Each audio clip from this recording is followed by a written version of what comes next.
Beauté, c'est du cœur, bienvenue sur ma chaîne. J'espère que vous allez bien. Moi, ça va très très bien. Nous sommes en Île-de-France pour quelques jours en famille.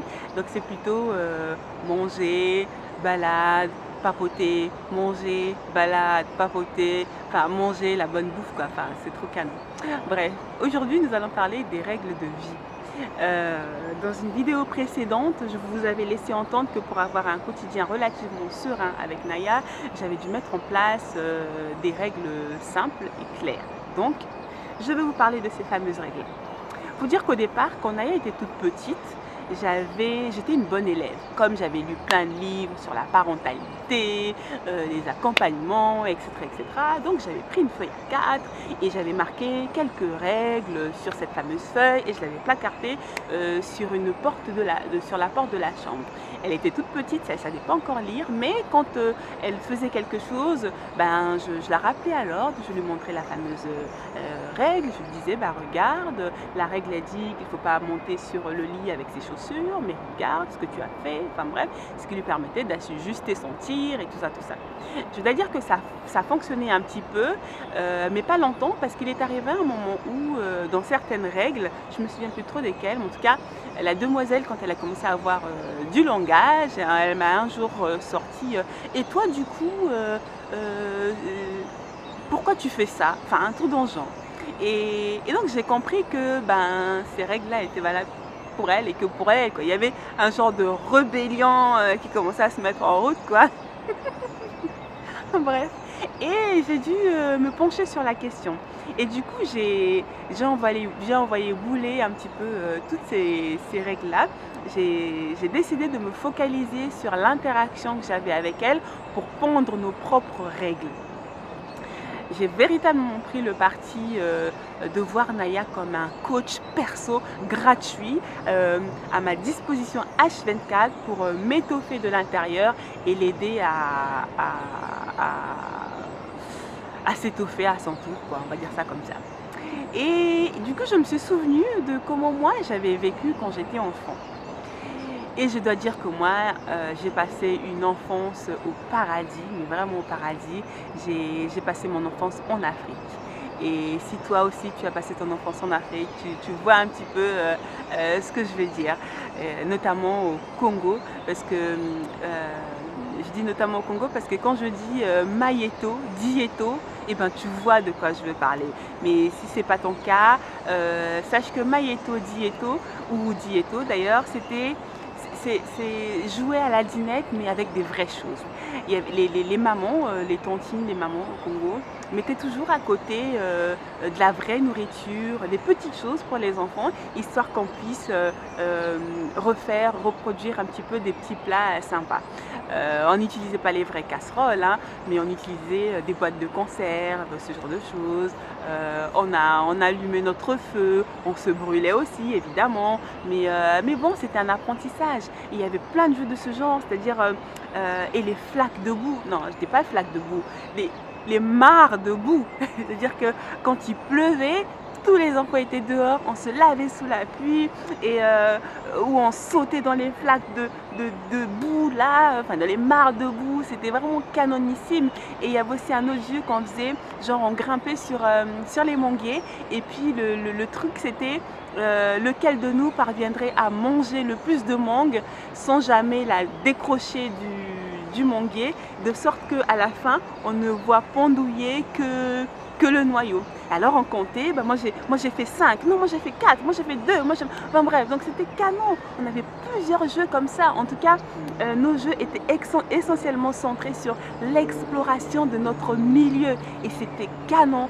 Alors de m'être souvenu de ça m'a aidé à pondre des règles simples, mais vraiment, vraiment basico à la maison.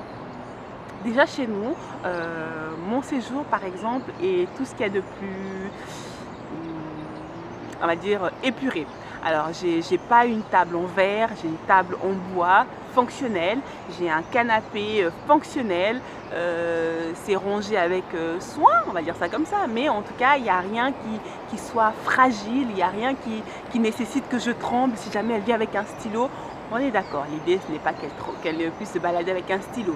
vraiment pas. Mais en fait, je suis pour qu'elle puisse explorer son,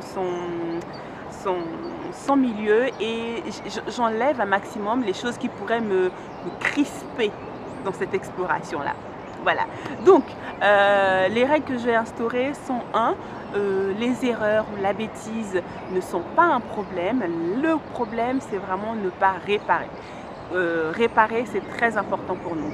Et évidemment, cette réparation, ça peut se faire si jamais elle a renversé de l'eau, elle a fait quelque chose de pas approprié dans la maison, très bien. Mais cette réparation est aussi transposable avec ses copains. Elle peut heurter un copain sans le vouloir, elle peut faire du mal à quelqu'un. Enfin bref, en tous les cas, on a tous des jours sans et ça peut arriver. Mais le problème, c'est clairement de prendre la mesure de ce qu'on a fait. Le problème, c'est clairement de réparer.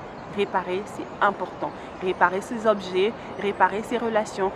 Réparer, c'est important chez nous. Voilà. Et le deuxième problème qui m'est plus indexé, c'est que les règles de vie, nos règles de vie m'incluent aussi. Oui, moi, maman, je suis carrément dans ça également. Et j'avoue que ça m'enlève un poids immense. Moi aussi, je suis sujette à ça.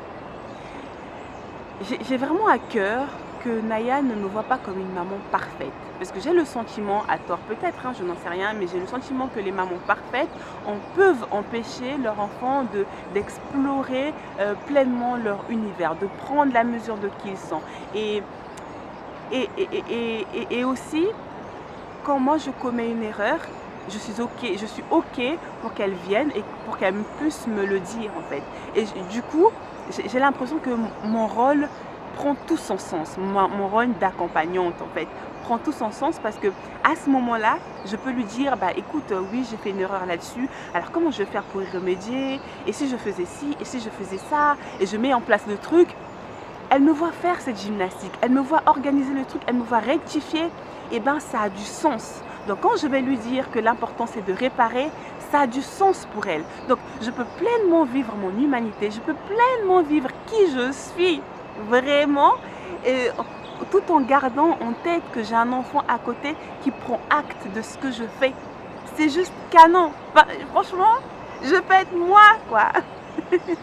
Bon, toute proportion gardée, on se comprend. Mais en tout cas, c'est une règle, moi je trouve, mais super chouette en fait. Et la troisième règle, elle est aussi pour moi, mais aussi pour elle, c'est que garder en tête que les enfants sont clairement dans l'imitation. C'est-à-dire que avant 7 ans, par exemple, les enfants ne connaissent pas encore. En fait, un enfant qui vient au monde ne connaît pas les codes sociaux du milieu qui le reçoit. Il ne connaît pas tout ça. Alors, pour prendre la mesure de ces codes-là, il va forcément se tourner vers ses parents. La façon dont ses parents vont agir, interagir avec ci ou ça, et ben, ce sera pour lui une indication. Il va juste emmagasiner, emmagasiner, emmagasiner. Et quand viendra pour lui le moment de ressortir tout ça, et ben, son premier réflexe sera de faire comme son parent. Donc, garder en tête que l'enfant qui est à côté de moi est dans l'imitation, et ben, c'est une aide pour moi. Et aussi pour elle, parce qu'elle interagit avec d'autres, elle interagit avec des plus jeunes. Évidemment, je n'ai qu'un enfant, mais encore une fois, je vous assure qu'il y a toujours des enfants à la maison, des plus petits, des plus grands, etc. etc. Et cette règle-là est valable pour elle aussi. Elle sait que quelqu'un qui est plus petit qu'elle, eh ben, va imiter son comportement. Elle le sait, elle en a conscience, parce que moi aussi je le sais et j'en ai conscience, ça fait partie de nos règles. Donc, voilà à peu près les 3 grandes règles majeures pour nous et le reste à côté c'est vraiment frioriture. Je suis OK pour qu'elle puisse explorer vraiment son univers. Quand on va au parc par exemple, elle a tendance, elle aime sauter comme la plupart des enfants et des fois elle fait pas des saltos, mais enfin bref, elle fait des roulades cheloues et je vois bien certains parents derrière qui regardent en mode c'est quoi cette maman? Enfin bref, vous savez bien les parents au parc. Mais moi je m'en fiche en fait. Par contre, il y a le respect de l'autre, évidemment, chacun son tour, on est d'accord, mais quand vient son tour, si elle a envie de faire des saltos, de je sais pas quoi, et ben libre à elle de le faire, quoi. C'est pas un souci pour moi. Donc voilà, et aussi, je pense qu'il est important de garder en tête le fait que chaque enfant ne fait pas les choses au même moment. Par exemple, dans ces histoires de respect, euh, Naya, par exemple, c'est seulement maintenant qu'elle commence à s'ouvrir aux autres. Et les histoires par exemple, dire bonjour, et ben ça, c'était pas son fort. Quand on arrivait quelque part, et ben c'était pas elle qui allait directement vers les gens, bonjour, non, non, non, pas du tout. Ou alors quand les gens venaient à la maison, c'était pas elle qui direct disait bonjour, c'était vraiment pas ce genre d'enfant. C'était le genre d'enfant muette. Voilà, elle observait, c'est tout ce qu'elle faisait, on va dire ça comme ça, et moi j'étais là, voilà. Et je ne l'obligeais pas à dire bonjour à quelqu'un si ça ne venait pas d'elle. Et j'avais pris le parti de le faire.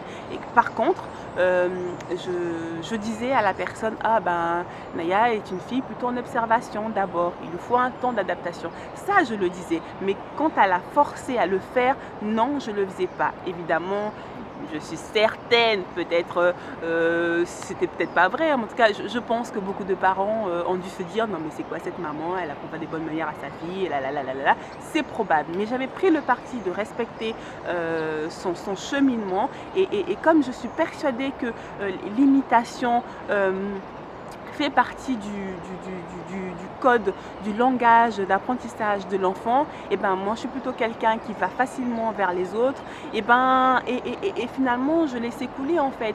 Et, et je suis ravie parce que aujourd'hui, ben, c'est elle qui va vers les gens. Aujourd'hui, c'est elle qui va dire bonjour aux gens. Et des fois, elle me dit même maman, j'ai dit bonjour pour nous deux. Enfin, voilà. Alors qu'il y a quelques mois, c'était pas son truc. Il y a quelques mois, elle n'était pas encore en mesure de, parce que c'était pas son temps. Et il est important de l'entendre en fait. Franchement, il faut vraiment que nous puissions, nous, parents, apprendre à faire confiance à nos enfants, à faire confiance en nous, déjà, avoir confiance en nous-mêmes, et aussi, pour le coup, à nos enfants. Donc voilà à peu près nos règles de vie qui sont tout simplement la bêtise et l'erreur sont pas un souci. Le souci, c'est la réparation derrière, et aussi ne pas oublier que notre enfant est en constante imitation, et que si on a besoin qu'il soit au taquet, et ben, c'est à nous de maintenir une constance là-dessus pour que ça se produise. Et aussi, c'était quoi déjà le troisième j'ai tellement parlé que ça m'est complètement passé. Oust. Enfin bref, voilà à peu près les choses que je voulais vous dire concernant nos règles de vie. Si tu passes par là, si c'est la première fois que tu tombes sur ma chaîne, n'hésite pas à t'abonner si ce contenu te plaît. Vraiment, ça me ferait plaisir.